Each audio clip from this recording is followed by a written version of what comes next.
जग्गू, मैं अकेला रह रहकर थक गया हूँ। तुम मुझसे दोस्ती कर लो तो मैं तुम्हें मीठे मीठे फल खाने को दूंगा। ये तुम क्या कह रहे हो? तुम मुझे फल दोगे? तुम तो कमजोर हो। मैं तो किसी मोटे ताजे और तंदुरुस्त पेड़ से दोस्ती करूंगा जो मुझे फल खाने को दे। तुम्हारे पास तो कुछ भी नहीं है। तुम तो बहुत कमजोर हो। ये कहकर जग्गू वहाँ से चला जाता है।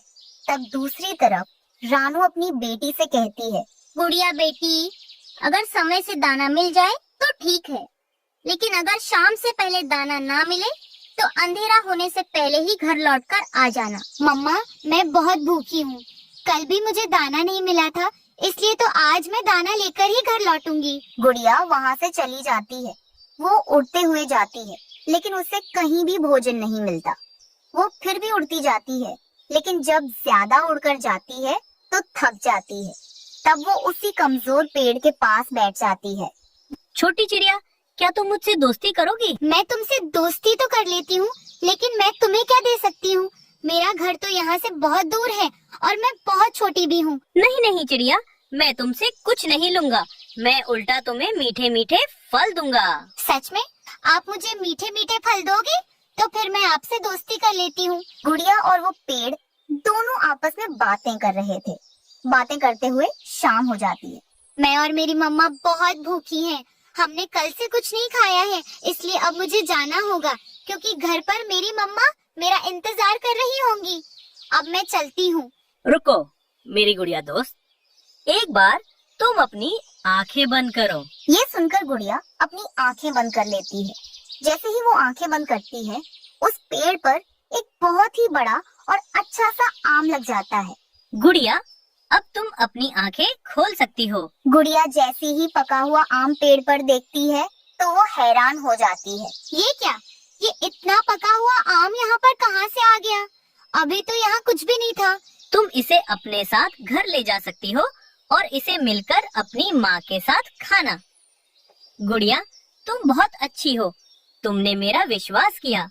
बाकी किसी ने मेरा विश्वास नहीं किया। बाकी सब तो मुझे कमजोर बताते थे।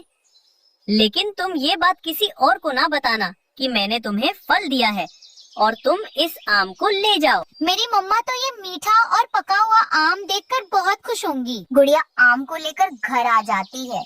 तब उसकी मम्मा उससे कहती है, गुड़िया बेटी, सच सच बताना, कहीं से चोरी करके तो नहीं लाई हो इस आम को? नहीं नहीं मम्मा, मैं इसे चोरी करके नहीं लाई हूँ। मैं सच बोल रही हूँ। ये आम तो मुझे मेरे नए दोस्त कमजोर पेड़ ने दिया है। ये इतना बड़ा और इतना पका हुआ मीठा आम ये छोटी चिड़िया की बेटी कहाँ से ले आई? गोरी कौवी खिड़की में से उन दोनों माँ बेटी को मीठा आम खाते हुए देख रही थी। अगले दिन जब चिड़िया अपनी बेटी के साथ दाना ढूंढने जाती है तो गोरी कौवी भी उनका पीछा करती है। गुड़िया अपनी माँ को लेकर उसी पेड़ के पास जाती है। ये है मेरा पेड़ दोस्त, इसी ने मुझे आम दिया था। गुड़िया, मैंने तुम्हें मना किया था ना कि किसी को मत बताना, लेकिन फिर भी तुमने इन्हें बता दिया। मेरे पेड़ दोस्त, यह तो मेरी मम्मा है। भला कोई अपनी मम्मा से भी बातें छुपाता है जो मैं छुपाऊंगी? गुड़िया, ये तुम्हारी मम्मा है। फिर तो तुमने अच्छा ही किया कि अपनी मम्मा को बता दिया। मम्मा से कोई भी बात नहीं छिपाते हैं। मुझे आप ये बताओ, क्या कल मेरी बेटी गुड़िया आपके पास से मीठा आम लेकर गई थी? हाँ हाँ, वो आम मेरे से लेकर गई थी। मैंने ही दिया था इसे। और बताओ मेरी गुड़िया दोस्त, क्या खाओगी? मेरे दोस्त पेड़, क्या आप मुझे मीठे वाले अंगूर दे सकते हो? हाँ हाँ मेरी दोस्त गुड़िया, क्यों नहीं। तुम जो भी मांगोगी तुम्हें सब मिलेगा। चलो अब तुम दोनों अपनी आंखें बंद करो। ये सुनकर वो दोनों अपनी आंखें बंद कर लेती हैं। जैसे ही वो दोनों आंखें बंद करती हैं, पेड़ पर मीठे अंगूर आ जाते हैं। वो दोनों माँ बेटी तो अंगूरों का गुच्छा देखकर बहुत खुश हो जाती है। गोरी कौवी थोड़ी दूर पर छुपकर ये सब देख रही थी। अच्छा, तो अब समझी। यह दोनों माँ बेटी इस जादुई पेड़ से मीठे मीठे फल लेती हैं। आपका बहुत बहुत धन्यवाद पेड़ जी, हमें ये फल देने के लिए। नहीं नहीं, आपको ये सब बोलने की कोई जरूरत नहीं है। गुड़िया मेरी बहुत अच्छी दोस्त है, तो मैं अपनी दोस्त के लिए इतना तो कर ही सकता हूँ। दोनों माँ बेटी तो फिर वो मीठे अंगूर लेकर वहाँ से चली जाती हैं। तब गोरी कौवी उस पेड़ के पास आ जाती है और कहती है, सुनो पेड़, मुझे तुम सोने का हार दो, क्योंकि मुझे पता है कि तुम अपने जादू से कुछ भी दे सकते हो। लाओ, मुझे जल्दी से सोने का हार दो। नहीं नहीं, मैं तुम्हें सोने का हार नहीं दे सकता हूँ। मैं सिर्फ फल ही दे सकता हूँ, और मैं अपने दोस्तों को ही फल देता हूँ, बाकी किसी को नहीं। इसका मतलब फिर तो मुझे तुम्हें जड़ से ही काटना होगा, क्योंकि अगर तुम सोने का हार नहीं दे सकते हो तो क्या फायदा तुम्हारा। मैं तुम्हें जड़ से ही खत्म कर दूंगी। बड़ा आया कमजोर पेड़ कहीं का। नहीं नहीं, तुम मुझे काटना मत। तुम अपनी आंखें बंद करो। गोरी कौवी अपनी आंखें बंद कर लेती है। तब थोड़ी देर बाद पेड़ गोरी से कहता है, चलो कवि, तुम अब अपनी आंखें खोल लो। गोरी कौवी जैसे आंखें खोलती है तो वह अपने सामने सांप को देखकर डर जाती है और चिल्लाने लगती है, बचाओ, कोई मुझे बचाओ, नहीं तो ये सांप मुझे मार देगा, कोई तो मुझे बचाओ। गोरी कौवी तो ऐसे चिल्लाती हुई डरती हुई वहाँ से भाग जाती है। उस दिन के बाद से गुड़िया अपने पेड़ दोस्त को रोज पानी देती है और ढेर सारी बातें करती है। ऐसे वो दोनों खुशी से रहने लगते हैं। चिड़िया और कौवा दोनों दोस्त थे। एक बार की बात है, दोनों दोस्त भोजन की खोज में निकले हुए थे कि वो रास्ता भूलकर दूसरे जंगल पहुंच जाते हैं। अब उन दोनों को बिल्कुल भी समझ में नहीं आ रहा था कि वो कहाँ जाए। कवे भैया, ये जंगल मैंने पहले कभी नहीं देखा। मुझे लग रहा है कि हम रास्ता भूल चुके हैं। रात भी होने वाली है। अब ऐसे अजनबी जंगल में हम रात कैसे गुजारेंगे? हमें किसी पक्षी के घर आसरा लेना होगा, वरना कोई खतरनाक जीव हमें खा जाएगा। यहाँ बैठकर समय जाया करने से अच्छा है हम आगे बढ़े। हाँ कव्वे भैया, चलो यहाँ से चलते हैं। वो दोनों फिर से उड़ते हैं। वो उड़ते हुए जा रहे थे कि उन्हें एक घर दिखाई देता है। दोनों जाकर दरवाजे पर दस्तक देते हैं। घर से एक तोता बाहर निकलता है। मैं नहीं जानता आपको, आप कौन हो? तोते, हम रास्ता भूलकर इस जंगल में आ गए हैं, हमें अपने घर में आश्रय दे दो। सुबह होते ही हम दोनों यहाँ से चले जाएंगे। आपकी बात तो ठीक है, मगर मेरा घर कमजोर है, इतना मजबूत नहीं कि मैं आप दोनों को रख सकूं।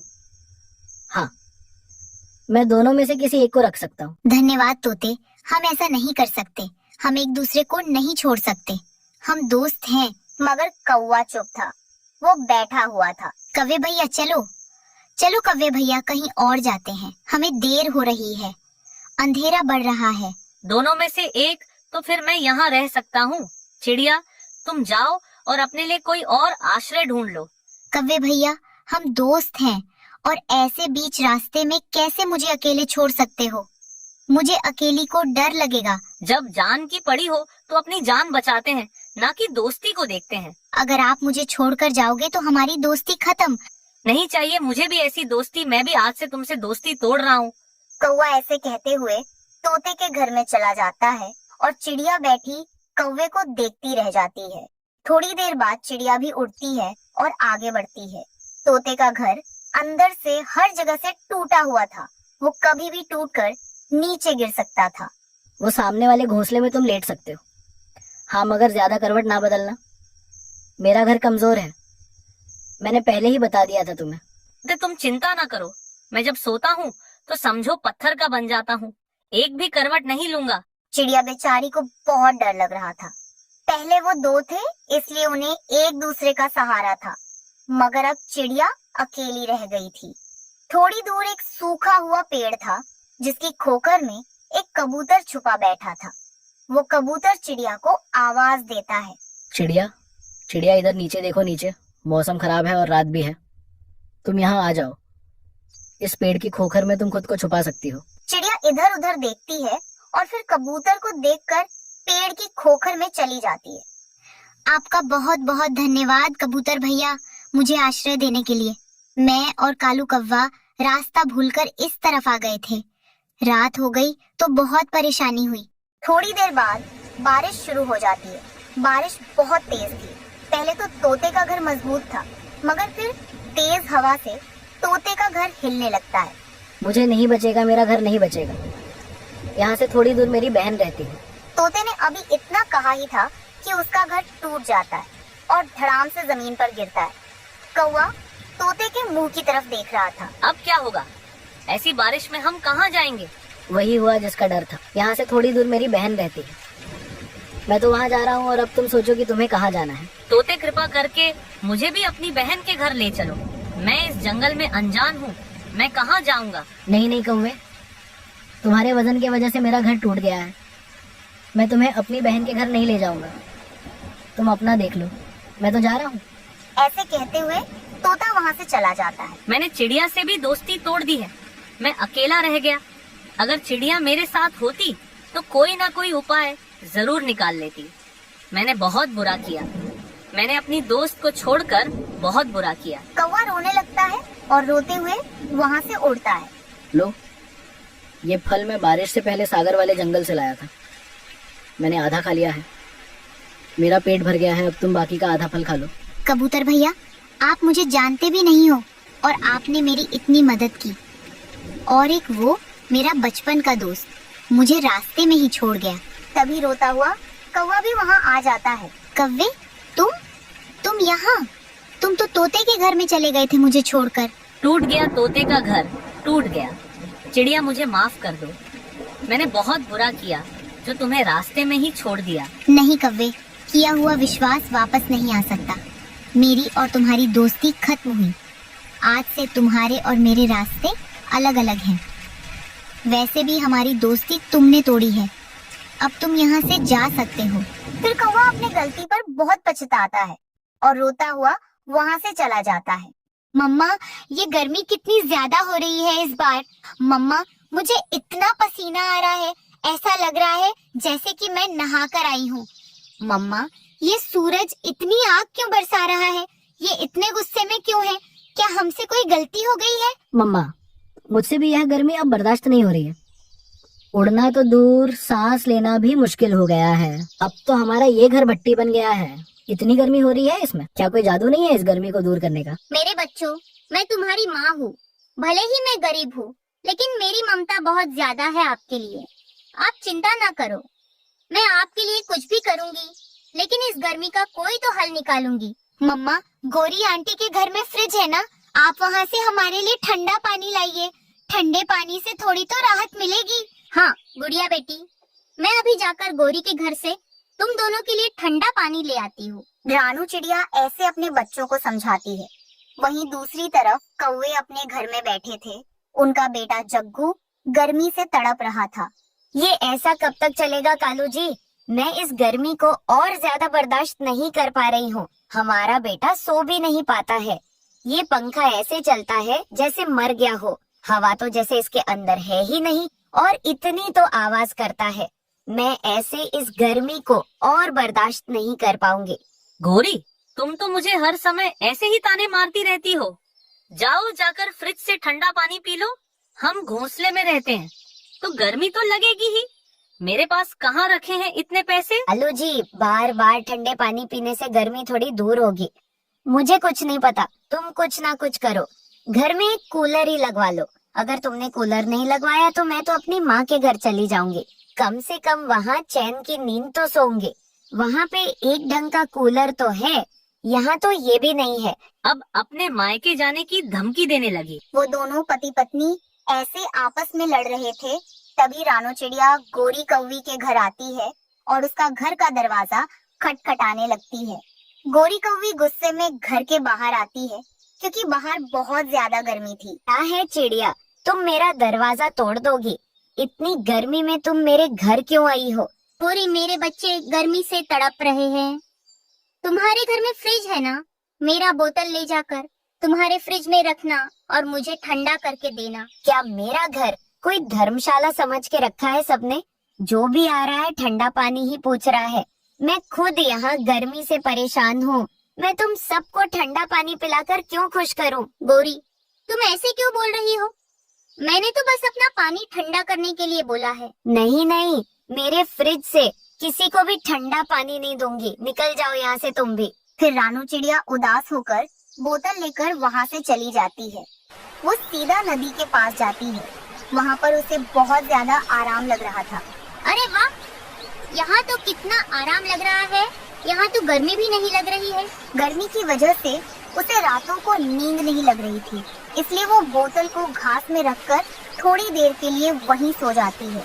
कुछ देर बाद रानू सोकर उठ जाती है और लाए हुए पानी को पीने लगती है। अरे वाह, ये पानी तो बहुत ज्यादा ठंडा है। लगता है ये सब ठंडी घास का कमाल है। इस ठंडी घास की वजह से ही मेरा पानी भी ठंडा हो गया। वो बहुत ज्यादा खुश हो जाती है, फिर जल्दी से अपने घर जाती है। बच्चों, मुझे माफ करना, आने में थोड़ी सी देरी हो गई, लेकिन मैंने आप दोनों के लिए ठंडे पानी का इंतजाम कर लिया है। और अपने बच्चों को बारी बारी से ठंडा पानी पिलाने लगती है। बेचारे दोनों बच्चे गर्मी से बहुत परेशान थे, इसलिए वो बहुत ही खुशी से ठंडा पानी पी रहे थे। फिर रानू चिड़िया तोते के घर जाती है। तोता जंगल में सबसे अमीर पक्षी था, उसके घर में एसी भी लगी थी। सुना है तोते भैया, आपके घर में ऐसी लगी है। अगर आपके घर पर कोई टूटा फूटा खराब पुराना कूलर हो जो आपके किसी काम का ना हो, क्या आप उस कूलर को मुझे दे सकते हो? वो क्या है ना, मुझे अपने बच्चों के लिए वो कूलर चाहिए। अगर आपके काम का ना हो तो मुझे दे सकते हो। हाँ, मेरे घर पर एक खराब कूलर तो है जो कि बहुत पुराना है। उसके अंदर का घास खराब हो गया है, लेकिन उसके अंदर घास लगाओगी तो वो हवा अच्छी देता है। और उसकी टंकी थोड़ी टूट गई है, उसमें से पानी निकलता है, बड़े बड़े छेद हो गए हैं। क्या तुम उसका कुछ कर सकती हो? तो तुम ले लो। तोते भैया, वो टूटा कूलर ही मेरी जिंदगी बन जाएगा। मैं इसे अपना जुगाड़ लगाकर ठीक कर दूंगी। आपका बहुत बहुत धन्यवाद। फिर तोता उसे कूलर देता है। रानू चिड़िया खुशी खुशी उस कूलर को लेकर आ जाती है। वो हरी घास इकट्ठी करती है और मिट्टी। फिर वो उस टूटी हुई जगह पर हरी घास को लगाती है और मिट्टी का लेप भी लगाती है। ऐसे सुबह से शाम तक मेहनत करने के बाद वो उस टूटे फूटे कूलर को एक हरी घास के कूलर में बदल देती है। ये घास अब मैंने अच्छे से पूरे कूलर पे लगा दी है और मिट्टी का लेप भी लगा दिया है। अब ये कहीं भी टूटा नहीं है। ये तो अब अच्छा और नया कूलर बन गया है। अब मैं जल्दी से इसे घर ले जाती हूँ।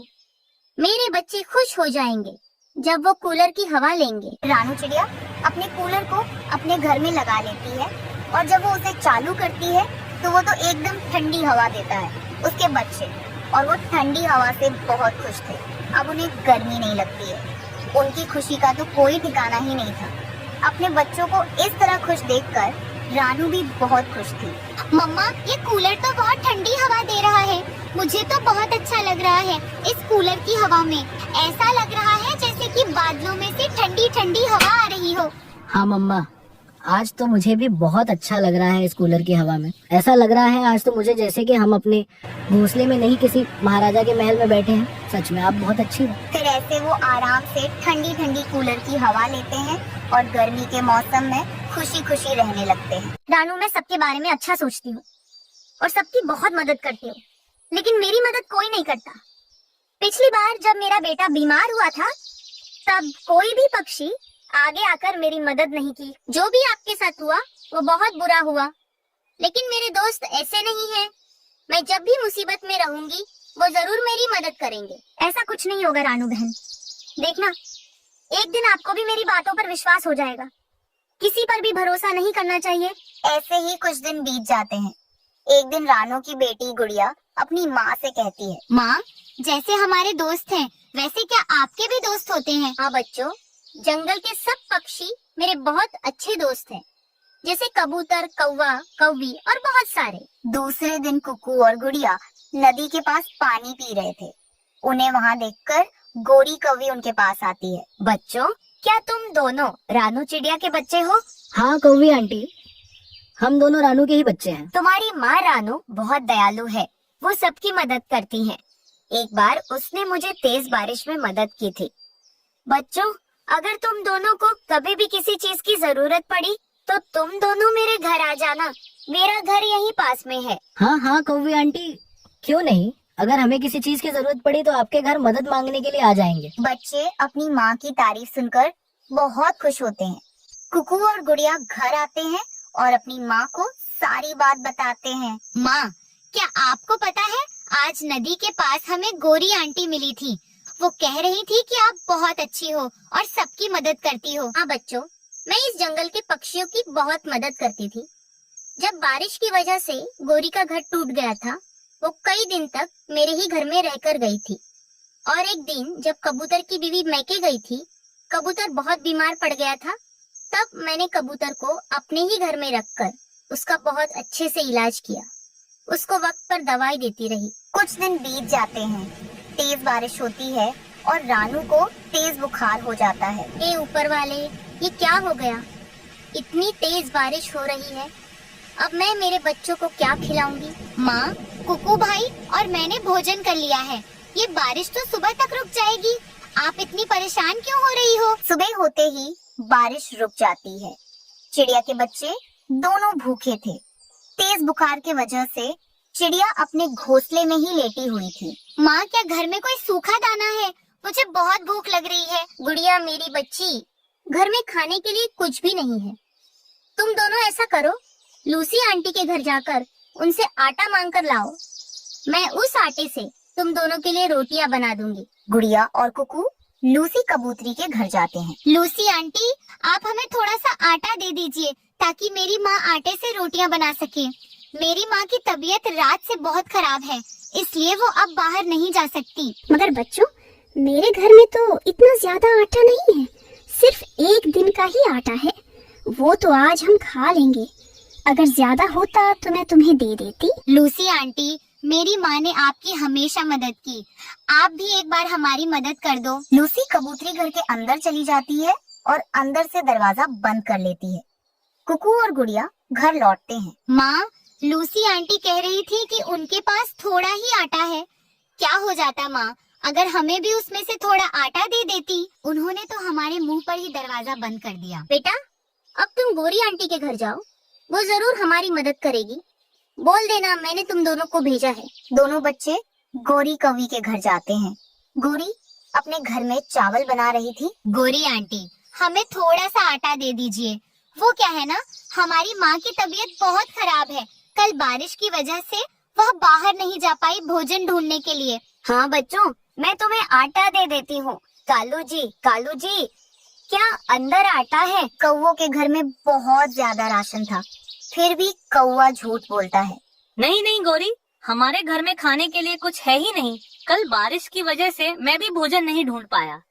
सुना बच्चों, कालू अंकल ने क्या कहा? अगर घर में भोजन होता तो मैं तो तुम्हें जरूर दे देती। गोरी आंटी, आप चावल बना रही है ना, उन चावलों में से हमें भी थोड़े चावल दे दीजिए। अरे गुड़िया, वो चावल बहुत थोड़े हैं। अगर उसमें से मैं तुम्हें दे दूंगी तो हमारे पास क्या बचेगा और हम क्या खाएंगे? अब तुम जाओ, किसी और से मांग लेना। बेचारे दोनों बच्चे वहाँ से चले जाते हैं। कालू जी, ये दोनों बच्चे तो बहुत तेज हैं। हाँ गोरी, बारिश के दिन शुरू हो गए हैं तो हम क्या खाएंगे? बारिश के दिनों के लिए मैं भोजन इकट्ठा कर रहा हूँ, इसीलिए मैंने उन्हें मना कर दिया भोजन देने से। कुकू भाई, ये पक्षी किसी के सगे नहीं होते। शायद हमारी माँ भूल गई है कि कोई भी दोस्त किसी भी समय में काम नहीं आएगा। गुड़िया बहन, हम किसान के घर चलते हैं। किसान की पत्नी हमारी माँ की बहुत अच्छी दोस्त है, वो हमारी मदद जरूर करेगी। फिर वो दोनों इंसानों की बस्ती की ओर जाते हैं। अरे बच्चों, तुम दोनों यहाँ क्यों आए हो? क्या बात है, मुझे बताओ। माँ जी, हमारी माँ की तबीयत बहुत खराब है। हम दोनों सुबह से भूखे हैं, हमने कुछ नहीं खाया है। हमारे जंगल के पक्षी एक दूसरे की बिल्कुल भी मदद नहीं करते हैं। मेरी माँ तो सबकी मदद करती है, लेकिन उनकी मदद कोई नहीं करता। बच्चों, तुम दोनों पहले ही मेरे पास आ जाते। मैंने घर में खिचड़ी बनाई है, मैं अभी तुम्हें लाकर देती हूँ। खुद भी खा लेना और तुम्हारी माँ को भी खिला देना। फिर किसान की पत्नी घर के अंदर जाती है और एक डिब्बे में खिचड़ी डाल के चिड़िया के बच्चों को दे देती है। फिर वो तीनों बहुत ही मजे से खिचड़ी खाते हैं। देखा बच्चों, मैंने बोला था ना, गौरी आंटी हमारी जरूर मदद करेगी। फिर गुड़िया अपनी माँ को सारी बात बताती है कि वो खिचड़ी गोरी ने नहीं बल्कि किसान की पत्नी ने दी थी। इसका मतलब इस जंगल में मेरा कोई सच्चा दोस्त नहीं है। सब पक्षी झूठा दिखावा करते हैं। उस दिन वो रानी चिड़िया सच कह रही थी, कोई भी मुश्किल समय में मदद नहीं करता है। आज मुझे अच्छे से पता चल गया। समोसे ले लो, समोसे अच्छे अच्छे गर्मा गर्म स्वादिष्ट समोसे ले लो।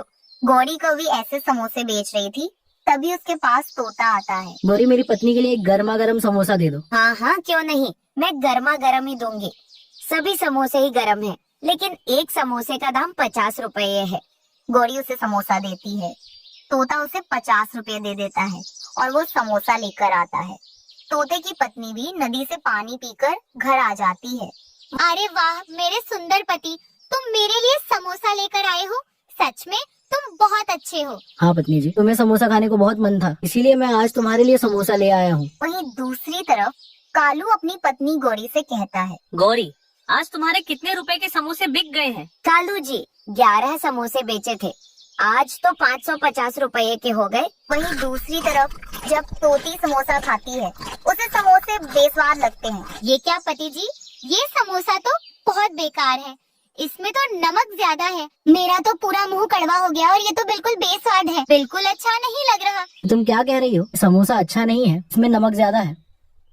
मैं तो उस कौवी को इस समोसे के पूरे 50 रुपए देकर आया था, फिर भी उसने बेकार समोसा दे दिया है। पति जी, वो दोनों कौवा कौवी बहुत बुरे हैं, आपको उनसे समोसा नहीं खरीदना चाहिए था, वो बिल्कुल अच्छे कौवे नहीं हैं। फिर अगली सुबह कौवे अभी घर में सो रहे होते हैं, तभी तोता और उसकी पत्नी दरवाजा खटखटाते हैं। ये सुबह सुबह कौन आ गया है हमारे दरवाजे पर? कालू दरवाजा खोलता है। हेलो, गौरी कहाँ है? उसे बाहर भेजो। तोते, क्या काम है तुम्हें मेरी पत्नी से?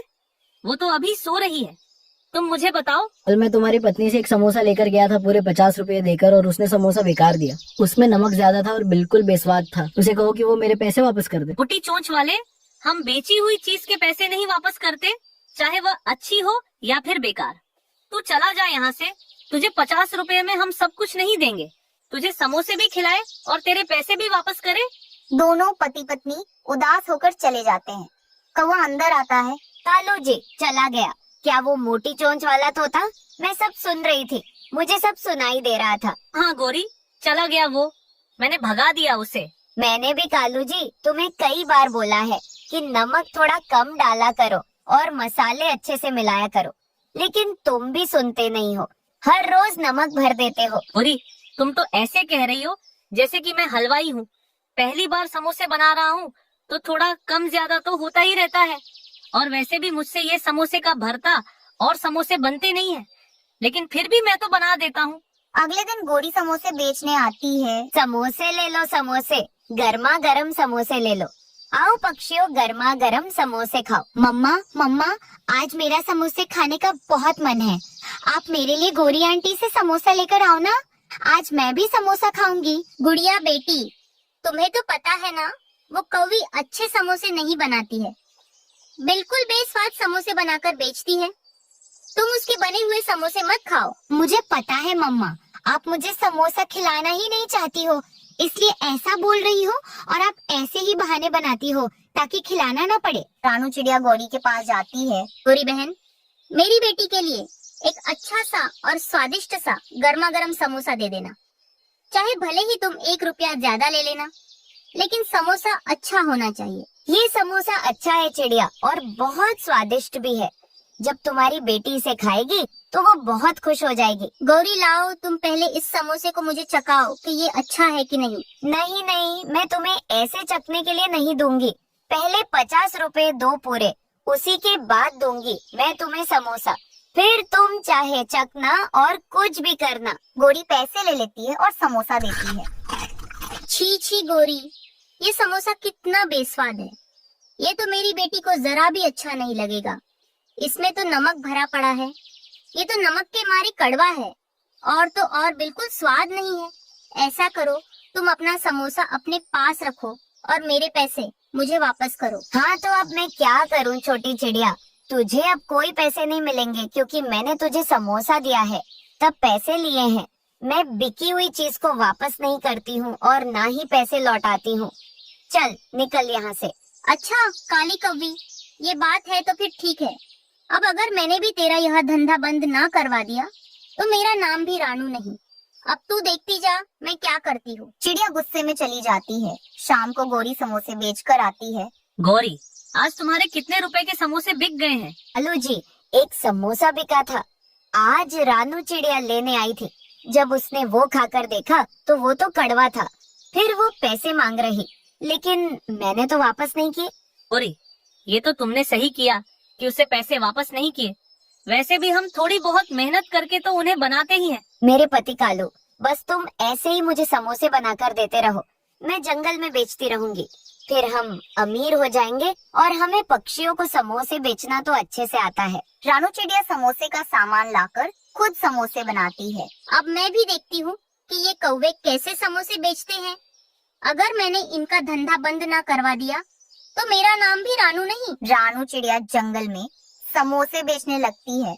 समोसे ले लो समोसे, आओ आओ पक्षियों, गर्मा गर्म स्वादिष्ट समोसे खाओ। जंगल के सभी पक्षी रानू चिड़िया से समोसे खरीदते हैं। सब कुछ चिड़िया के समोसे स्वादिष्ट लगते हैं। गोरी के पास कोई भी समोसे खरीदने नहीं जा रहा था। कौवी का धंधा बंद हो जाता है। गोरी घर आती है। कालू जी, अब तो भोजन ढूंढकर खाना पड़ेगा या फिर भूख से मरना पड़ेगा, क्योंकि अब हमारे समोसे तो बिकने वाले नहीं। उस चिड़िया ने हमारा धंधा बंद कर दिया। तो छोटी चिड़िया बहुत बुरी है, उसने हमारा धंधा बंद कर दिया। गोरी, ऐसा करो, हम इस जंगल को छोड़कर यहाँ से चलते हैं और किसी दूसरे जंगल में जाकर वहाँ समोसे बेचेंगे। ऐसे हमें भोजन ढूंढने नहीं जाना पड़ेगा। हाँ कालू जी, तुम बात तो सही कह रहे हो। चलो तो हम अभी निकल जाते हैं। ये कहकर गौरी और कालू वो जंगल छोड़कर चले जाते हैं। टुन्नू जी, अब हमने तो नदी से पानी पी लिया है, चलो हम घर चलते हैं। हमारे तीनों अंडों में से कभी भी बच्चे बाहर आ सकते हैं। हाँ रानू, तुम घर जाओ, मैं जंगल के पक्षियों को मिठाई बांट कर आता हूँ। आज टुन्नू पूरे जंगल के पक्षियों में मिठाई बांट रहा था। वो आज बहुत खुश था। टुन्नू, तुम्हें बहुत बहुत बधाई हो। तुम्हारी पत्नी रानू बता रही थी कि तुम्हारे घर 3-3 अंडों का जन्म हुआ है। हाँ तोते, रानू ने तुम्हें सही बताया है, तभी तो मैं मिठाई बांट रहा हूँ। ये लो, तुम भी मिठाई खाओ और हाँ, प्रार्थना करना कि मेरे घर में 3-3 बेटे आए। वो टुन्नू ऐसे मिठाई बांटता है और वो गोरी के घर भी मिठाई देने आता है तो उससे भी यही बात बोलता है। प्रार्थना करना कि मेरे घर में 3-3 बेटे आए। ऐसे ही उसका एक दिन सब्र खत्म हो जाता है, क्योंकि अब उसके अंडों से बच्चे बाहर आ गए थे। रानू, अब जल्दी से बताओ कि तीनों अंडे से बेटे ही बाहर आए हैं ना? नहीं नहीं टुन्नू जी, तीनों अंडों से बेटे नहीं निकले हैं। हमारे एक अंडे से बेटा निकला है और 2 अंडों से 2 बेटियां निकली है। ये क्या रानू, 2 बेटियां आई हैं? सत्यानाश हो गया फिर तो। ऐसे तो मैं कमाते कमाते ही मर जाऊंगा और फिर इन्हें पालने में ही मेरी जिंदगी निकल जाएगी। इससे अच्छा तो ये दोनों बेटियां मर जाएं। ये आप क्या बोल रहे हो टुन्नू जी? आप अपनी बेटियों के लिए ऐसा कैसे बोल सकते हो? जितना हमारे लिए हमारा बेटा प्यारा है, उतनी ही हमारी बेटियां भी प्यारी है। ये भी तो हमारी ही बेटियां है ना। तो मेरे लिए मेरे तीनों बच्चे प्यारे हैं। देखो रानू, तुम चाहे कुछ भी बोलो, लेकिन मेरे लिए तो मेरा एक ही राजा बेटा है। तुम सब तो मेरे ऊपर बोझ हो। आजा मेरे राजा बेटे, मेरे पास आजा। टुन्नू का बेटा कुकू उसके पास आ जाता है। टुन्नू उसे बहुत प्यार करता है और उसे मीठा फल खिलाता है और वो अपनी बेटियों की तरफ तो देखता भी नहीं है। मम्मा मम्मा, हमें भी भूख लगी है, आप हमें भी कुछ खाने के लिए दे दो। टुन्नू जी, इसमें से आधा सेब इन दोनों बेटियों को भी दे दो, ये भी खा लेंगी, इन्हें भी भूख लगी है। नहीं नहीं रानू, मैं तुम्हें ये सेब नहीं दूंगा, इसे तो मेरा बेटा कुकू ही खाएगा। तुम अपनी बेटियों के लिए सूखा दाना लेकर आओ और इन्हें सूखा दाना ही खिलाना। रानू चिड़िया ये सुनकर बहुत ज्यादा हैरान हो जाती है और वो सोचती है कि उसका पति टुन्नू चिड़ा ये सब कैसे कर सकता है। फिर वो खुद ही अपने बच्चों के लिए भोजन ढूंढने जाती है और टुन्नू चिड़ा अपने बेटे को लेकर उसे जंगल की सैर कराता, उसे जंगल में घुमाता। रानू चिड़िया की दोनों बेटियां तो बहुत ज्यादा उदास रहती थी, क्योंकि उन्हें पिता का प्यार नहीं मिल रहा था। मम्मा पापा हमें क्यों नहीं बाहर घुमाने ले जाते? वो सिर्फ भाई को ही लेकर जाते हैं और उससे ही प्यार करते हैं, हमसे प्यार ही नहीं करते। नहीं नहीं मेरी बच्चों, ऐसी बात नहीं है। आपके पापा आप दोनों को भी बहुत प्यार करते हैं और वैसे भी मैं हूँ ना, मैं आपसे बहुत प्यार करती हूँ। मैं अपनी बेटियों को कभी किसी चीज की कमी नहीं होने दूंगी। ऐसे ही कुछ दिन बीत जाते हैं। एक दिन जंगल में तेज बारिश शुरू हो जाती है। रानू, हमारा घर तो बहुत ज्यादा कमजोर है और ये बारिश तो बहुत तेज हो रही है। कहीं वजन की वजह से हमारा घर टूट ना जाए। नहीं नहीं, मैं ऐसा नहीं होने दे सकता, क्योंकि अगर हमारा घर टूट गया तो मैं अपने बेटे को लेकर इस तेज बारिश में कहाँ जाऊंगा। मुझे अपने घर का वजन कम करना होगा। रानू, तुम अपनी दोनों बेटियों को लेकर घर से बाहर निकल जाओ, क्योंकि वजन की वजह से ये घर टूट जाएगा। ये आप क्या बोल रहे हो टुन्नू जी? मैं अपनी बेटियों को लेकर कहाँ जाऊंगी? मैं कहाँ बारिश में भीगती फिरूंगी? और वैसे भी घर तो यही है ना, तो मैं यहीं तो रहूंगी इनके साथ। तो अब मुझे नहीं पता कि तुम कहाँ जाओगी, बस तुम अभी मेरे घर से निकल जाओ। रानू चिड़िया उससे बहुत विनती करती है, लेकिन टुन्नू उसकी एक नहीं सुनता और उसे उसकी बेटियों को घर से निकाल देता है। ऐसा मत करो टुन्नू जी, हमें यहाँ से मत निकालो। मेरा ना सही तो अपनी बेटियों का ही सोचो। ये अभी छोटी है, ये बारिश में भीगेंगी तो बीमार हो जाएंगी। हमें यहाँ से मत निकालो। देखो रानू, तुम कुछ भी बोलो लेकिन मैं तुम्हें अपने घर के अंदर नहीं रखूंगा। मेरा घर वजन से टूट जाएगा। और हाँ, अगर ये बीमार होती हैं तो हो जाए, मेरा कुछ नहीं जाएगा। और अब तुम इस घर में कभी वापस मत आना, चली जाओ यहाँ से। ये कहकर टुन्नू घर के अंदर चला जाता है और दरवाजा बंद कर लेता है। ये टुन्नू जी ने बिल्कुल अच्छा नहीं किया है। मैंने कभी नहीं सोचा था कि ये इतना गिर जाएंगे और अपनी बेटियों से इतनी नफरत करेंगे। मम्मा, मैंने आपसे कहा था ना कि पापा हमें प्यार नहीं करते, वो सिर्फ भाई को ही प्यार करते हैं, तभी तो उन्होंने हमें घर से निकाल दिया। लेकिन मम्मा, आप परेशान मत हो, हम दूसरा घर बना के वहाँ रह लेंगे। वो तीनों ऐसे बारिश में बैठी भीग रही थी कि तभी रानू की बेटी की नजर एक बड़े पेड़ पर जाती है, जो कि एक खोखला पेड़ था। मम्मा, वो देखो, सामने एक बड़ा खोखला पेड़ है, चलो हम सब उसी में रहते हैं, उसी पेड़ को हम अपना घर बना लेंगे। हाँ गुड़िया बेटी, तुम ठीक कह रही हो। वो खोखला पेड़ तो सही है, उसके अंदर तो बारिश का पानी भी नहीं आ रहा होगा। तो चलो हम उसी में अपना घर बनाकर रहते हैं। फिर रानू चिड़िया अपनी दोनों बेटियों के साथ उस खोखले पेड़ में आकर बैठ जाती है। उस पेड़ के अंदर बारिश का पानी बिल्कुल भी नहीं आ रहा था। वो पेड़ अंदर से बहुत ज्यादा सुरक्षित था। ऐसे ही कुछ दिन बीत जाते हैं। एक दिन कुकू अपने पापा को छोड़कर अपनी माँ और बहनों के पास आ जाता है।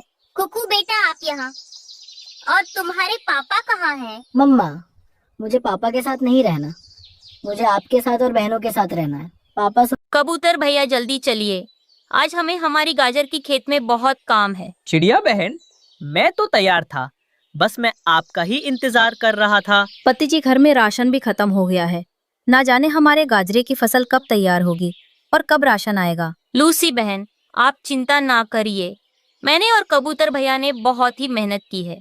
हमारी गाजर की फसल बहुत ही अच्छी हुई है। बस कुछ ही दिनों में हम हमारी गाजर की फसल को मंडी में बेच देंगे, फिर हमारे पास पैसे ही पैसे होंगे। फिर चिड़िया और कबूतर अपने घर से निकलते हैं। कबूतर नदी के पास जाकर पानी लाकर चिड़िया को देता है। चिड़िया उस पानी को गाजरे के पौधों पर डालती है। इस तरह वो दोनों बहुत ही मेहनत करते हुए खेत में काम कर रहे थे।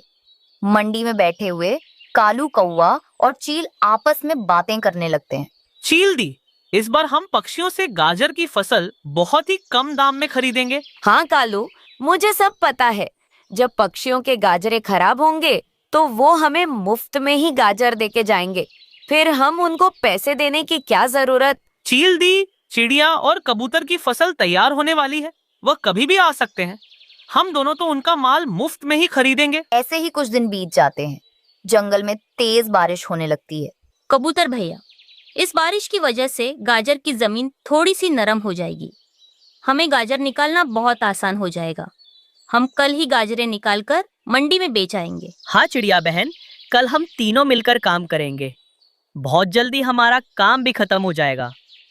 और चिड़िया बहन, तुम कल बैलगाड़ी लेकर आना, लूसी और मैं गाजरे निकाल कर एक बोरी में भरेंगे। हाँ ठीक है, मैं कल सुबह जल्दी उठकर अपनी माँ वाले जंगल जाऊंगी और उनसे बैलगाड़ी ले आऊंगी। ऐसे ही सुबह हो जाती है। बारिश भी रुक गई थी। लूसी कबूतरी और कबूतर दोनों मिलकर गाजर इकट्ठा कर रहे थे। चिड़िया भी बैलगाड़ी लेकर वहां आ जाती है। कबूतर भैया, शाम होने से पहले हम हमारी आधी फसल मंडी में बेच देंगे, बाकी की फसल हम कल ले जाएंगे। चिड़िया बहन, हमारी गाजर बहुत ही स्वादिष्ट और मीठी है, जल्दी ही बिक जाएगी और बहुत सारा मुनाफा भी होगा। मैंने तो इस फसल के लिए कई सारे दोस्तों से उधार भी ले रखा है। अगर वक्त पर मैं उनको पैसे नहीं लौटाऊंगा तो वो मुझसे मेरा घर ही छीन लेंगे। हाँ, मैंने भी उधार ले रखा है, आप चिंता मत कीजिए कबूतर भैया, हम गाजर बेचकर सबका हिसाब बराबर कर देंगे। फिर रानू और कबूतर गाजरें अपने बैलगाड़ी के अंदर रखकर मंडी की ओर चले जाते हैं। दुष्ट व्यापारी बैठकर उनका ही इंतजार कर रहे थे। हम यहाँ पर गाजरें बेचने के लिए आए हैं। हमारी गाजर बहुत बड़ी और मीठी भी है। मैं क्या करूं चिड़िया, मंडी में ग्राहक बहुत कम आ रहे हैं। मैं तो तुम्हारी सारी गाजर सिर्फ 50 रुपए में खरीदूंगा। क्या? इतने में तो हमारा मोल भी पूरा नहीं होगा। हमने बहुत मेहनत की है इन गाजर पर। तो फिर यहाँ से जाओ, कहीं और बेच लो। फिर चिड़िया और कबूतर थोड़ा आगे चील के पास जाते हैं। क्या गाजर बेचने के लिए आई हो? जी चील दीदी, हमारी गाजरें तो बहुत ही अच्छी क्वालिटी की है। मगर चिड़िया, इस बार तो कोई भी ग्राहक गाजर नहीं खरीद रहा है।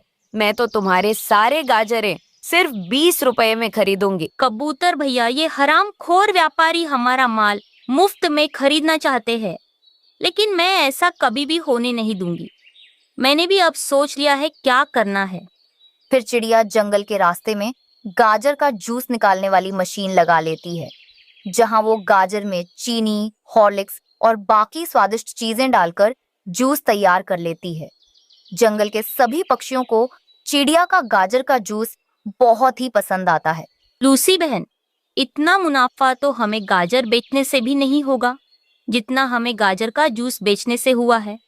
हाँ चिड़िया, तुमने तो अपनी बुद्धि से काम लेकर अच्छा सबक सिखाया है उन दोनों को। हाँ, ऐसे लोगों के साथ ऐसा ही करना चाहिए, वरना वो सब हमारे गाजरे मुफ्त में लेना चाहते थे। मैं भी अब इन पैसों से मेरा कर्ज आसानी से चुका दूंगा। इस तरह चिड़िया और कबूतर अपने बुद्धि से काम लेते हैं और अपने फसल को ठीक तरह से इस्तेमाल करते हैं। फिर वो सब खुशी खुशी से अपना जीवन गुजारते हैं।